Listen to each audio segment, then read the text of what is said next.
Good morning students, welcome back to my channel commerce tutorial.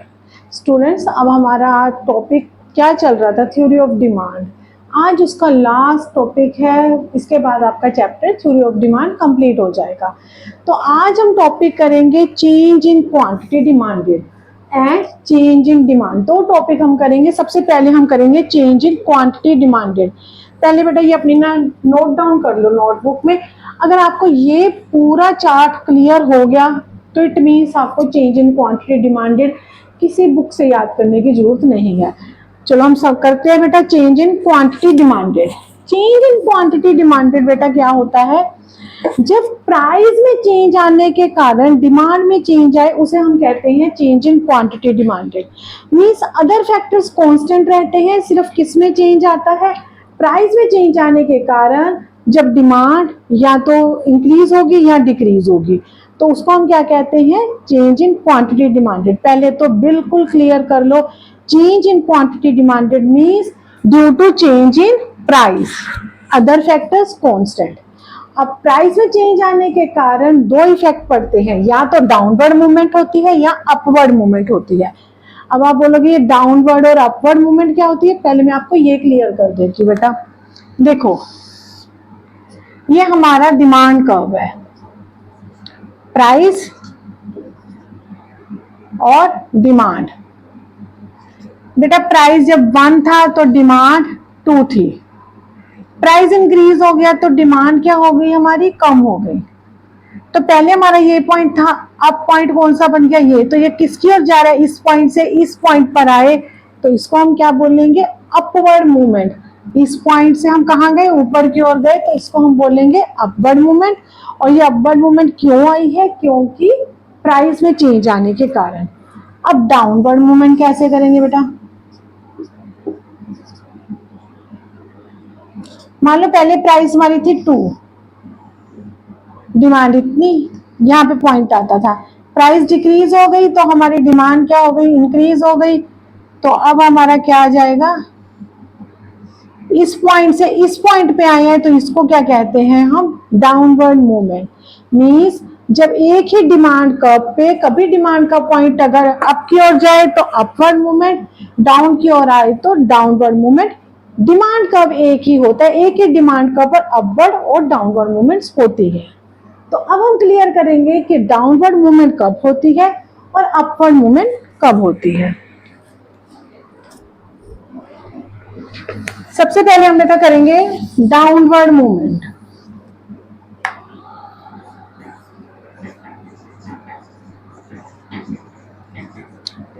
Downward movement कब होती है बेटा, मान लो पहले हम टेबल बना लेते हैं, शेड्यूल बना लेते हैं।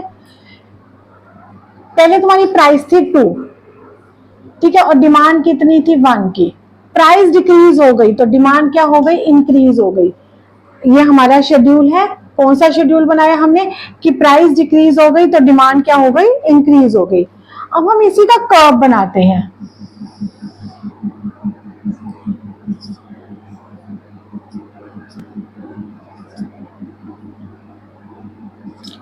प्राइस बेटा 2 थी तो डिमांड कितनी थी 1,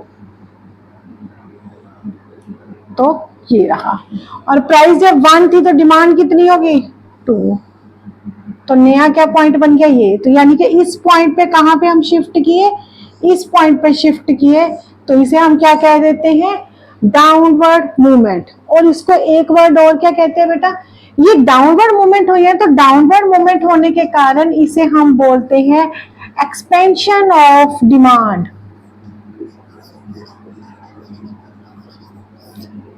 एक बात बिल्कुल बेटा याद रखना, जब ये डाउनवर्ड या अपवर्ड मूवमेंट होती है, आप expansion, expansion mean demand increase हो गई, बट आप इंक्रीज इन डिमांड या राइज इन डिमांड वर्ड नहीं यूज करोगे। आप क्या वर्ड यूज करोगे, एक्सपेंशन हो गई है डिमांड की। रीजन क्या है, क्योंकि ये चेंज इन क्वांटिटी डिमांडेड है। ये सिर्फ चेंज प्राइस में चेंज होने के कारण हो रहा है। जब प्राइस में चेंज होने के कारण डाउनवर्ड मूवमेंट होती है तो हम उसको क्या बोलते हैं, एक्सपेंशन ऑफ डिमांड। और ये एक्सपेंशन ऑफ डिमांड क्यों हुई, due to decrease in price. ये भी नोट कर लेना बेटा।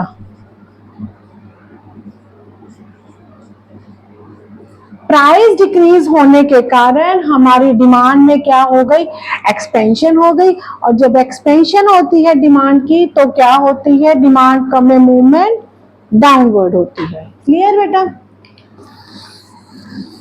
नेक्स्ट हम बेटा, एक तो हो गया डाउनवर्ड, या तो डाउनवर्ड मूवमेंट होगी या कौन सी मूवमेंट होगी, अपवर्ड मूवमेंट होगी। अब अपवर्ड मूवमेंट कैसे होती है, फिर मैं वही लेती हूँ, शेड्यूल बनाऊंगी। मान लो कि प्राइस जो है 1 थी, डिमांड 2, प्राइस इंक्रीज हो गया तो डिमांड क्या हो जाएगी, कम हो जाएगी। अब हम इसको कर्व पे शो करेंगे।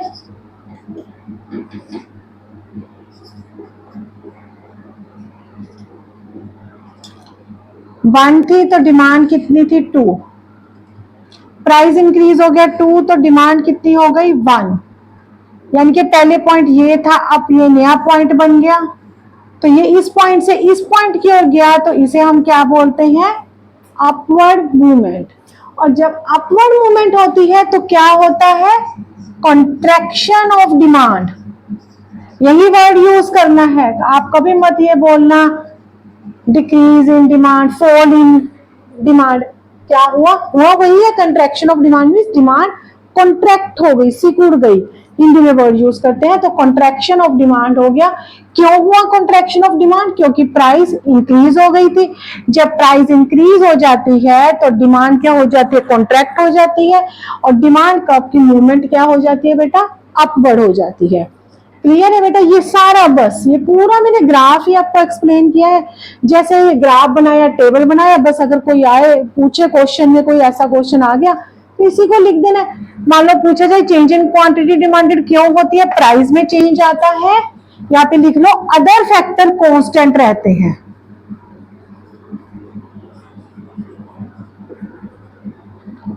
अदर फैक्टर कांस्टेंट रहते हैं और प्राइस में चेंज आने के कारण या तो डाउनवर्ड होगा या अपवर्ड होगा।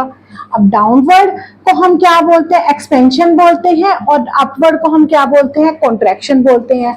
डाउनवर्ड या एक्सपेंशन क्यों होती है, जब प्राइस डिक्रीज होती है, और कंट्रैक्शन कब होती है, जब प्राइस इंक्रीज होती है। बस ये टॉपिक है हमारा, चेंज इन क्वांटिटी डिमांडेड।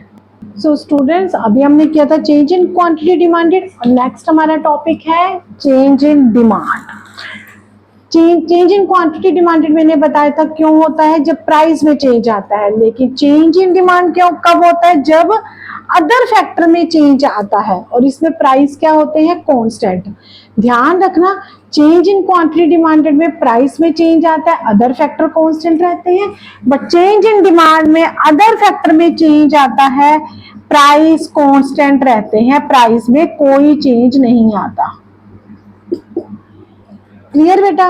यानी कि जब भी कभी चेंज इन क्वांटिटी डिमांडेड हो तो वो किसके कारण आए, प्राइस में चेंज होने के कारण। बट अगर चेंज इन डिमांड हो तो वो किसके कारण हुआ है, अदर फैक्टर में चेंज आने के कारण। अब अदर फैक्टर अगेन वही, price of related goods, income of consumer, expectations, taste and preference. मैं मान लो अभी हम कोई भी फैक्टर में चेंज आ सकता है, जरूरी नहीं इनकम में। मान लो इनकम इंक्रीज हो गई, प्राइस कांस्टेंट है तो डिमांड इंक्रीज हो जाएगी, इनकम डिक्रीज हुई तो डिमांड डिक्रीज हो जाएगी। और इसके कारण होता क्या है, या तो हमारा डिमांड कर्व राइट की ओर शिफ्ट करता है या लेफ्ट की ओर शिफ्ट करता है। अब पहले सबसे पहले मैं तुम्हें क्लियर करती हूँ, राइट वर्ड शिफ्ट और लेफ्ट वर्ड शिफ्ट क्या होता है। मान लो देखो बेटा, ये मेरा डिमांड कर्व है, मैंने क्या कहा था, प्राइस क्या रखेंगे, कांस्टेंट, तो प्राइस सेम है। क्वांटिटी में चेंज आया, मान लो मेरी इनकम इंक्रीज हो गई तो मेरी डिमांड भी इंक्रीज हो गई। प्राइस में कोई चेंज नहीं है, प्राइस सेम है, बट मेरी इनकम इंक्रीज हो गई तो डिमांड भी चेंज हो गई, बढ़ गई। तो प्राइस पहले ये थी तो मैं कितनी डिमांड करती थी, इतनी गुड्स की डिमांड करती थी, तो मेरा डिमांड कब कहाँ पे बनेगा, ऐसे।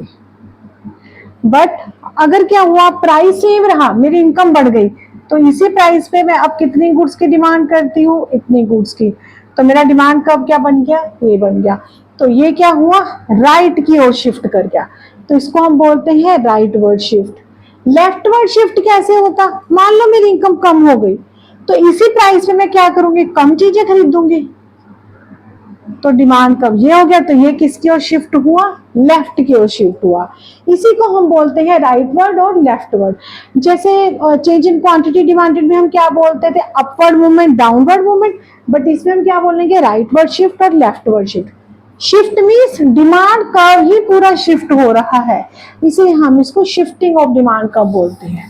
तो अब ये राइटवर्ड शिफ्ट कब होगा, लेफ्टवर्ड शिफ्ट कब होगा, ये हम समझते हैं। बेटा राइटवर्ड शिफ्ट पहले करवाती हूँ। वही हम बेटा पहले शेड्यूल बनाएंगे। शेड्यूल मान लो प्राइस में प्राइस कांस्टेंट रखना है, प्राइस 5 रुपए है तो 5 रुपए ही, क्योंकि पहली कंडीशन ही यही है कि प्राइस कांस्टेंट रहेंगे, अदर फैक्टर में चेंज आएगा।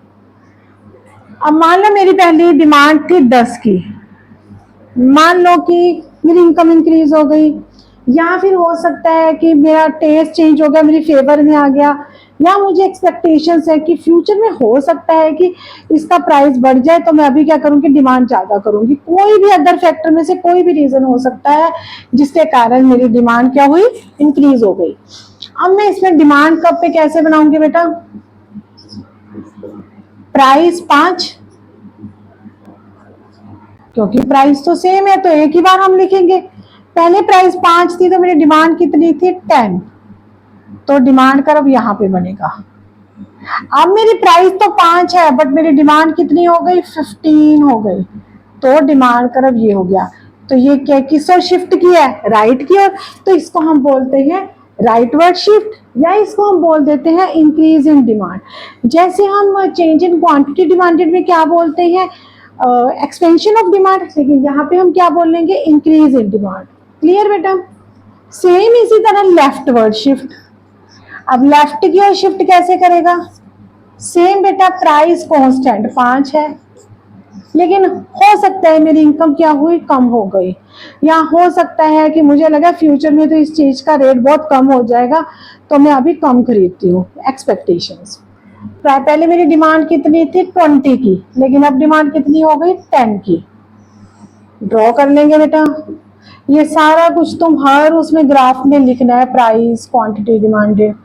प्राइस कितना बेटा, 5, तो जब प्राइस 5 था तो मेरी डिमांड कितनी थी, 20, ये रहा मेरा डिमांड कर्व। लेकिन फिर क्या हुआ, प्राइस तो उतनी ही रही बट मेरी डिमांड कम हो गई due to decrease in income, तो मेरा डिमांड कर्व क्या बन गया, ये। तो अब डिमांड कर्व किसकी ओर शिफ्ट हुआ है, लेफ्ट की ओर, तो इसको हम क्या बोल देते हैं, लेफ्टवर्ड शिफ्ट, यहाँ बोलेंगे डिक्रीज इन डिमांड। जैसे हमने क्वांटिटी डिमांडेड में बोला था ना, कॉन्ट्रैक्शन ऑफ डिमांड, बट इसमें हम क्या वर्ड यूज करेंगे, डिक्रीज इन डिमांड या फॉल इन डिमांड, और इसको हम क्या बोलेंगे, राइज इन डिमांड। ये वर्ड यूज करने हैं। इन वर्ड्स का ध्यान रखना, कंसेप्ट क्लियर होता है बच्चों को, बट वो कई बार ना कंट्रैक्शन की जगह पे डिक्रीज इन डिमांड या फॉल इन डिमांड लिख देंगे, वो गलत हो जाएगा।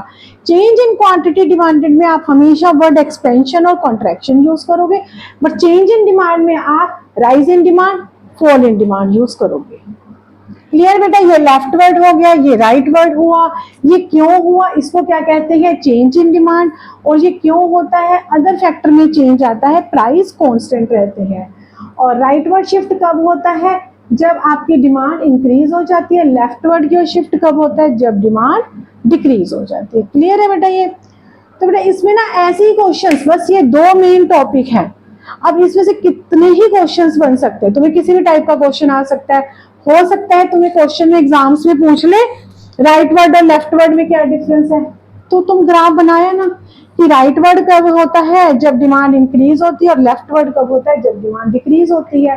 बट ज्यादा का क्या पूछते हैं डिफरेंस बेटा, देखो ज्यादातर ना क्वेश्चन पेपर में डिफरेंस पूछते हैं कॉन्ट्रैक्शन और डिक्रीज इन डिमांड, इनमें डिफरेंस बताओ। देखो कंट्रैक्शन कब होता है, जब प्राइस में चेंज आता है, अदर फैक्टर कांस्टेंट, पहला पॉइंट हो गया। लेकिन डिक्रीज कब होता है, प्राइस कांस्टेंट, अदर फैक्टर में चेंज होता है। एक पॉइंट हो गया डिफरेंस का। सेकंड पॉइंट तुम क्या लिखोगे, कंट्रैक्शन कब होती है, जब आपकी कब मूवमेंट होती है, अपवर्ड मूवमेंट होती है तो कॉन्ट्रैक्शन होती है, और डिक्रीज इन डिमांड में क्या होती है, लेफ्टवर्ड मूवमेंट होती है। तीसरा लिख देना, इसमें मूवमेंट होती है और इसमें शिफ्टिंग होती है, और फिर इसके साथ एक ग्राफ ड्रॉ कराना, ऐसे इसमें लिखे ऐसे ड्रॉ कराना, बस ये होता है। 2 या 3 नंबर का क्वेश्चन आएगा, हो गया। हाँ, एक लिख देना, ये चेंज इन क्वांटिटी डिमांडेड होता है और चेंज इन डिमांड। मीन्स तुम्हें 2 कंसेप्ट क्लियर करने जरूरी है, चेंज इन क्वांटिटी डिमांडेड और चेंज इन डिमांड। उसके बाद कोई भी डिफरेंस आ जाए, जब तुम्हारा कंसेप्ट क्लियर है, कोई भी डिफरेंस आ जाए तुम लिख सकते हो सकता है डिफरेंस आ जाए यही, इंक्रीज इन डिमांड और डाउनवर्ड मूवमेंट। डाउनवर्ड मूवमेंट नहीं पूछेंगे, तुम्हें यही पूछेंगे एक्सपेंशन। तो बस लिखा ना कि एक्सपेंशन होता है चेंज इन क्वांटिटी डिमांडेड, लेकिन इंक्रीज इन डिमांड क्या होता है, चेंज इन डिमांड। इसमें प्राइस कांस्टेंट रहता है, अदर फैक्टर में चेंज आता है, और इसमें अदर फैक्टर कांस्टेंट रहते हैं, प्राइस में चेंज आता है। और इसमें क्या होता है, इंक्रीज इन डिमांड में राइट की ओर शिफ्ट करता है, लेकिन एक्सपेंशन में डाउनवर्ड मूवमेंट होती है। कोई भी तुम्हें डिफरेंस आ जाए तुम लिख सकते हो, अगर तुम्हें दोनों कंसेप्ट क्लियर है, चेंज इन क्वांटिटी डिमांडेड और चेंज इन डिमांड, और दोनों का अगर ये तुम जो मैंने चार्ट सा बनाया है ये समझ लो, सब कुछ क्लियर है। चेंज इन क्वांटिटी डिमांडेड का भी मैंने बनाया था, ये चेंज इन डिमांड का है, इस चार्ट को ही समझ लो, तुम्हें कंसेप्ट क्लियर हो जाएगा बेटा। बाकी तो मैंने अगर कोई डाउट है तो बोल देना बेटा कमेंट बॉक्स में, मैं क्लियर कर दूंगी। अच्छा, एक ना इसमें किस टाइप के क्वेश्चंस तुम्हें पूछ लेते हैं, इस टॉपिक से रिलेटेड पूछ लेते हैं कि how change in demand effect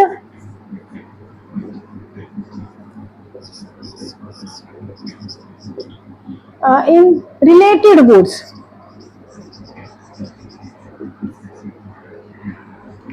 ये क्वेश्चन पूछ लेते हैं कि रिलेटेड गुड्स पे चेंज इन डिमांड कैसे इफेक्ट करेगी। तो रिलेटेड गुड्स क्या आ जाता है, अदर फैक्टर, और रिलेटेड गुड्स 2 तरह की होती है, सब्स्टिट्यूट और कॉम्प्लीमेंट्री।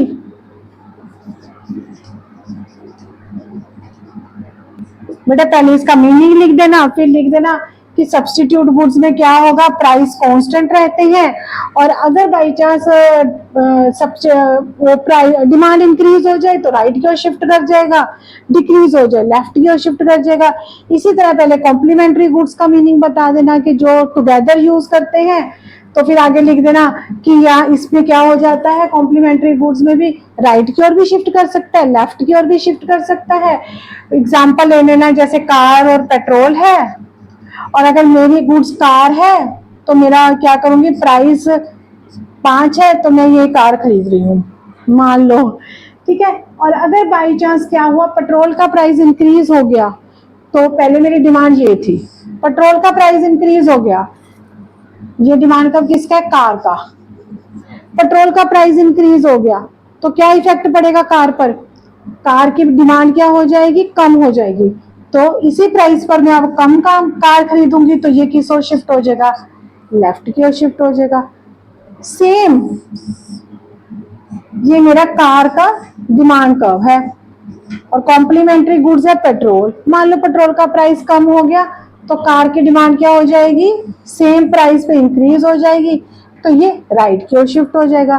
मींस तुमने सब्स्टिट्यूट गुड्स का भी लेफ्टवर्ड राइटवर्ड एक्सप्लेन करना है विद ग्राफ, और कॉम्प्लीमेंट्री गुड्स का भी लेफ्टवर्ड और राइटवर्ड क्लियर कर देना है विद ग्राफ। इस तरह से कोई भी क्वेश्चन तुमसे पूछ सकते हैं। ये भी पूछ सकते हैं कि रिलेटेड गुड्स की जगह पूछ सकते हैं इनकम ऑफ कंज्यूमर, तो तुमने इनकम का बता देना है कि इनकम इंक्रीज हो जाएगी तो डिमांड इंक्रीज हो जाएगी, इनकम कम हो जाएगी तो demand, with graph with explanation, यही आएगा बस बेटा। तो इसको बेटा ये हमारा आज चैप्टर कंप्लीट हो गया है। इसकी मैंने 4 वीडियोस डाली, आप चारों अच्छे से देख लेना, उसके बाद एक रीड ले लेना, आपका चैप्टर कंप्लीट हो जाएगा। फिर भी आपको लगता है आपको स्कूल में या कहीं से कोई ऐसा क्वेश्चन आता है, या आपके अभी एग्जाम अगर चल रहे हो कोई ऐसा क्वेश्चन आता है आपको नहीं क्लियर हुआ कि इस चैप्टर से रिलेटेड कि इसमें क्या आंसर लिखना था, तो आप कमेंट बॉक्स में डाल देना, मैं उसका आंसर आपको क्लियर कर दूंगी। और बेटा इस वीडियो को, चारों वीडियो को देख लेना पूरा, आपका चैप्टर क्लियर हो जाएगा। और अगर बेटा ये मेरी वीडियो पसंद आई है, आपको हेल्प हुई है अगर इस वीडियो को देखने से, तो please share my video, like it and subscribe my channel. Thank you.